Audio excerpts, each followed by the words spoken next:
Kahit hindi ka mayaman, tahimik lang ang buhay mo, okay na yun. Mas masarap po yung hindi ka mayaman, tahimik. Ang bahay mo, kubo lang. Tumutulo pag umuulan. Konting tiis, mga anak. Pag tag-ulan lang naman yan, sabi niya. Namamahay silang tahimik. Wala silang malaking bahay. Pero sila nagkakaunawaan. Masarap yung kaysa sa nakatira ka sa palasyo.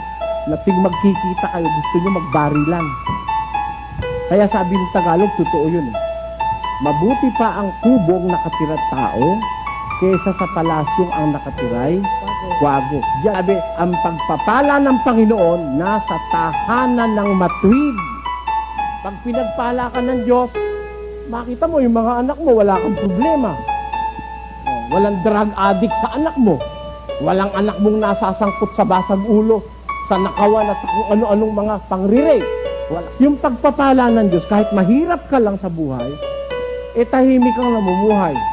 Ang anak mo, hindi mo problema. Ang misis mo, hindi mo problema. Hindi ka naman problema ng misis mo. Hindi ka naman problema ng mga anak mo. Walang lasenggo sa inyo. Hindi pa pagkaganda-gandang buhay mo. Kahit na ang pera mo, si mabini lang, okay na. Marami ka mang anak, nagkakaunawaan, may pagmamahal, may takot sa Diyos. Sabi ng Diyos, pagpapalain niya, wala kang problema. Magkasakit man.